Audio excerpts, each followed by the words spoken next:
Hi guys, welcome back to the Baseline. Thank you so much for joining me again. So, drive through a brand new subdivision in California and you're going to notice something, and it's going to be interesting and strange. The lawns, they're half grown, the for sale flags are starting to fade, and the driveways, they are empty. Now, this is what a silent housing crash looks like. Not chaos, just absence. Now, right now, America's biggest home builders are offering everything they can think of to lure buyers in.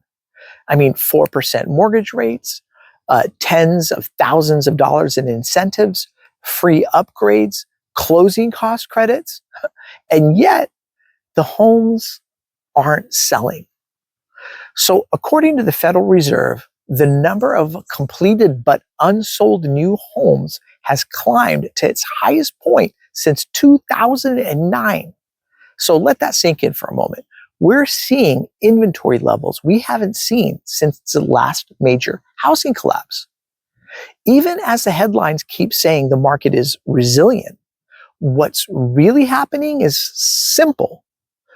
Builders ramped up production expecting 2025 demand that actually never arrived. They built for a boom that only existed on paper. Now they're sitting on inventory, cutting prices and watching profit margins shrink.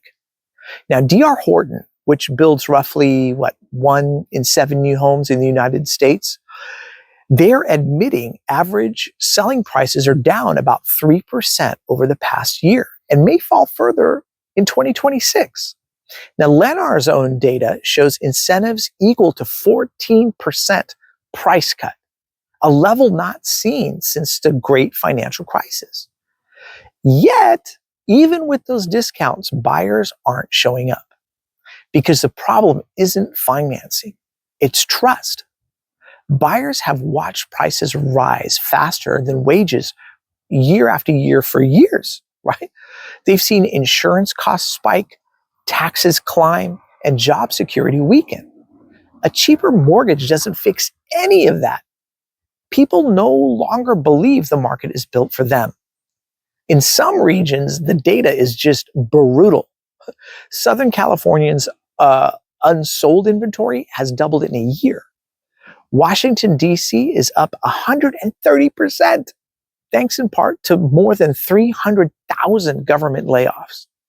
And across the Sun Belt, that's Texas, Florida, Georgia, Arizona, new construction is slowing sharply. Now, when builders slow down, local economies slow down with them as well. There are fewer framing crews, fewer concrete deliveries, fewer city permits. Housing isn't just shelter. It's the circulatory system of the economy, for lack of a better way of putting it, right? Because when that system stalls, the rest of the body starts to fade. Now, investors are stepping back too. Reports claim they're returning to the market, but if you look closer, investor purchases rose from 27 to 30% of sales this year. Not because they're buying more, it's because everyone else stopped buying. And that's not strength. That's math. And many of those investors are overpaying. In Utah, data shows investors paying 35% more than owner occupants for the same homes. In California, 23% more. Now, that might make sense if rents or Airbnb revenues were rising, but they're not.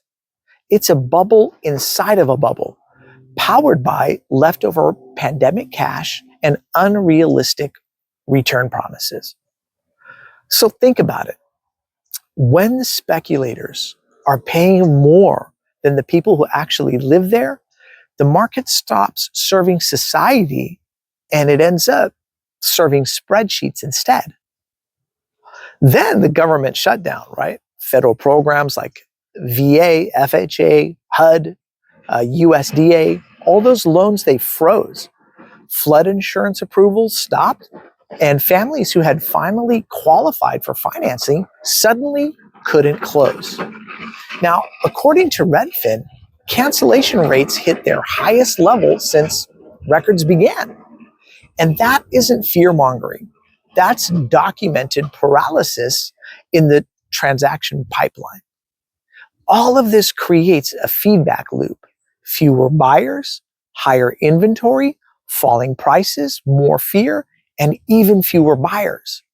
You can call it a correction. You can call it an adjustment. You can call it anything you want. But in reality, is that confidence? It's that confidence that has collapsed. And confidence is what keeps housing alive. It's what makes someone sign a 30-year mortgage and believe the system will still be fair in 10. Now, once that belief fades, all the rate cuts and incentives in the world can't bring it back.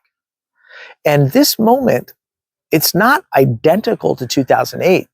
It's much subtler, much quieter, because back then the crash began with bad loans. Now it's rooted in affordability and fatigue. The working and middle class are simply priced out, and the upper tier is too cautious to catch the falling knife. And the irony of all this is that the slowdown might be healthy in the long run. It's forcing reality to return to the housing market, which is important, and giving buyers leverage they haven't had in a decade. So if you're patient and if you're financially stable, the next year could be the first time in years that the numbers finally work in your favor. Inventory will keep rising into 2026. Sellers who pulled listings this year will try again in the spring, and many at lower prices. That's when the real opportunities are going to appear, not through panic, but through patience. The lesson here isn't that real estate is doomed. It's that speculation disguised as stability always ends the same way. The market corrects, trust rebuilds, and those who waited end up owning not just property, but peace of mind. Because at the end of the day, housing isn't an algorithm or an index.